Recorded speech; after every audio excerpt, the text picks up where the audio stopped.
Ford put out the instant mock draft You knew last that was night. happening. It's mock draft 5.0. There'll probably be 6 or 7 more .0s before we're done. He has Karl Anthony Towns going number 1 to Minnesota. He has Jahlil Okafor going number 2 to the Lakers. He has D'Angelo Russell, the kid out of Ohio State that I know you love and I love, going 3 to Philadelphia. And Emmanuel Mudiay, who's the great wild card in this draft. He is. Going 4 to the Knicks. He's the kid who was going to go play for Larry Brown at SMU, wound up playing in China this year. Most people have only seen him on YouTube, but he is a wild card. Dynamic. They put the globe up on him last night at the lottery. He was born in the Congo. Then he was. Then they had Texas on there when he was going to go to SMU, and then the line continued, as you just said, to China. So that definitely is a bit of a wild card. Other names that you know, he has Willie Cauley-Stein going 6 to Sacramento. He has Justice Winslow from Duke going 7 to Denver. Other name, where does he have? Sam Decker from Wisconsin. He has going 15 to Atlanta. How about number 13, Kaminsky going to the Suns. That's the what I kid was from looking Wisconsin. for. Yeah. Of the top 18 picks, 4 are from Kentucky, 3 are from Duke. So 7 of the 18 are from those 2 schools. And so that's where they stand as of the mock drafts from last night. Now, the 2 big headlines, in a way, because they're just 2 teams who get a lot of attention, maybe that for that reason more than any other, were the Lakers and the Knicks. Right. And where would they wind up? So the Lakers had a great night. They wound up all the way up at 2.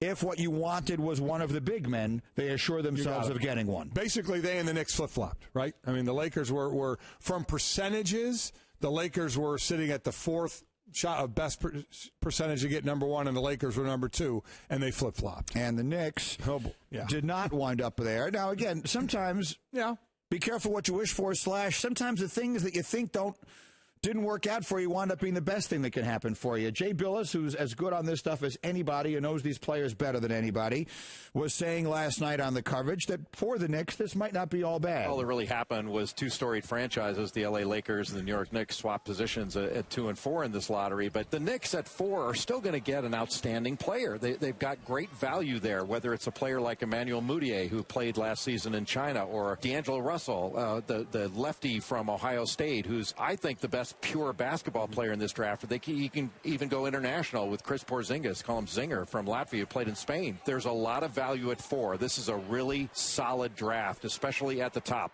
So that's the glass kind of half full, the analytical view of, okay, you're sitting at 4. Here are some of the options for you. They're not all bad options. You know, it's a pretty good draft right there. They can get some help. And there's Stephen A. Stephen A., noted Knick fan, host of First Take and his radio show and everything else. You don't need us to tell you who Steve is. Stephen A. had a vastly different view of the circumstances for the Knicks last night. Here's what he said. Phil Jackson comes in here, gets $10 to $12 million a year for doing absolutely nothing but giving away talent. Tyson Chandler, gone. Okay?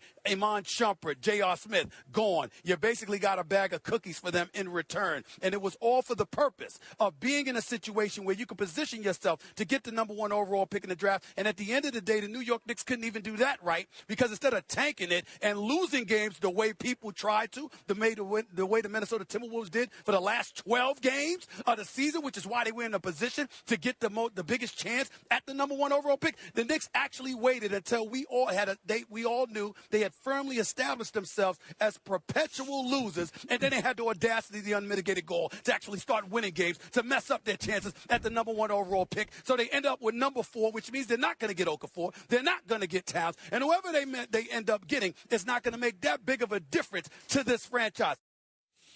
So that's Stephen A. with a less measured view of the situation. 2 separate thoughts on that. One of them is, for those who follow the Knicks this year, who only won 17 games, they won back-to-back road games late in the season in Orlando and Atlanta.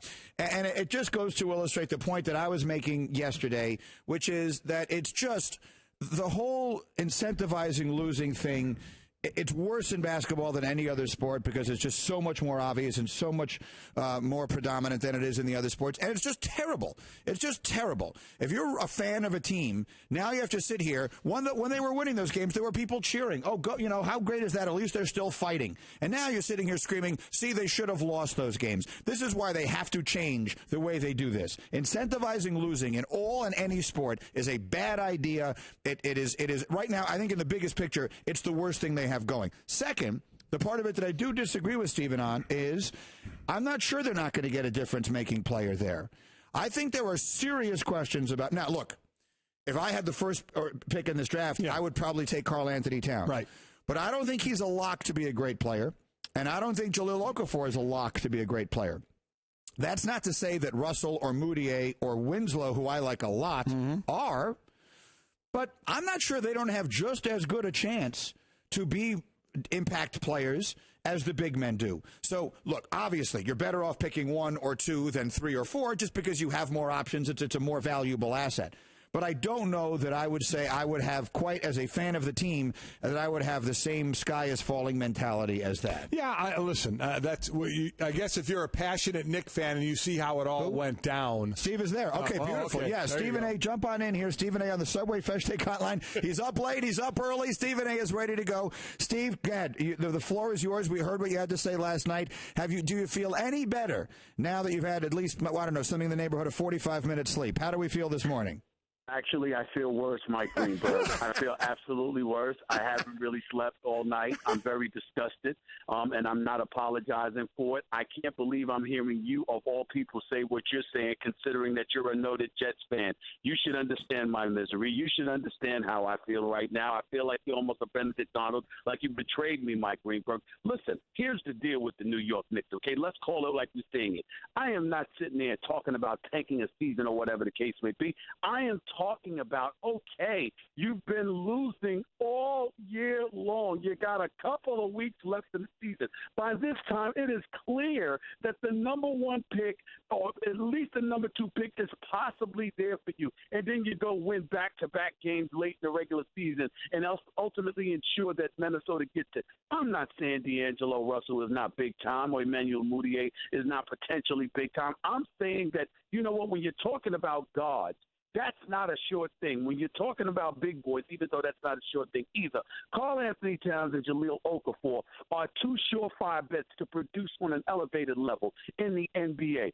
Big boys that can get it done for you, whether it's with Towns' versatility or with Okafor just being a big boy and the one legitimate center in the NBA draft. That's why the New York Knicks needed one of the two. And the fact that Phil Jackson could not get that right really irks New York Knicks fans, because you came here being paid $10 to $12 million. You gave away stuff that you didn't need to give away. We didn't know you were going to tank the season because you didn't tell us until we watched how horrific this team was, and then you turn around, and for what at the end of the day, Greedy? For what?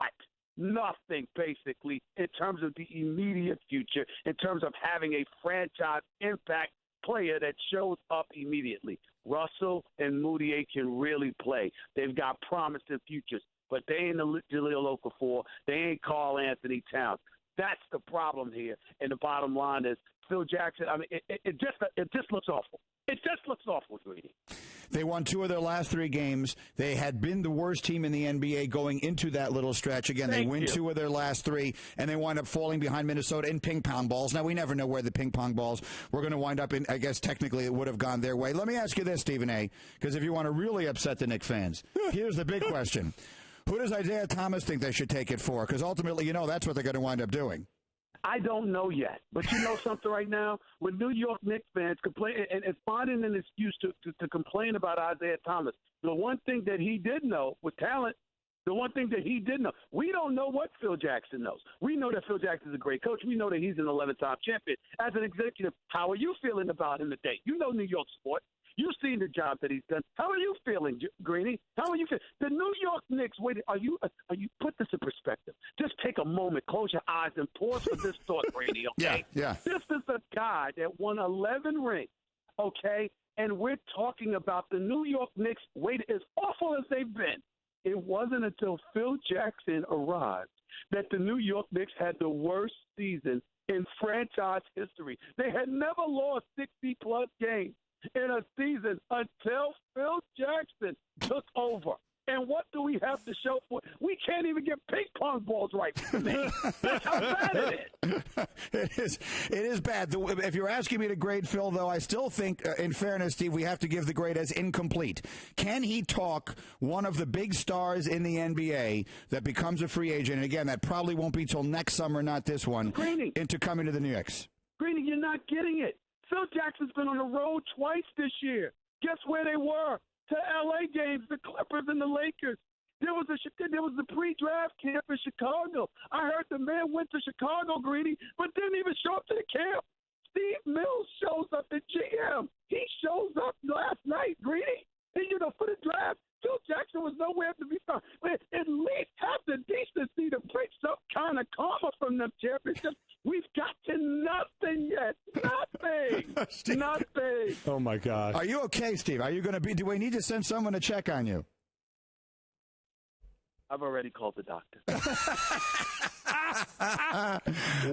Steve, you're the best. We'll see you later today. Thank you. Stephen A. Smith, he's down. Listen, I know how he feels.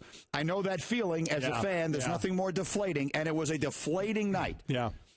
It was deflating. I have a more optimistic view of the situation than he does. I think most will. I don't know if most will. I don't know. I think this was a chance for everybody keeps talking about the big two, and they were in position to get one. I'll give one other thought, and I'd be curious to hear his take on it. So if you're still listening, Steve, hang on, because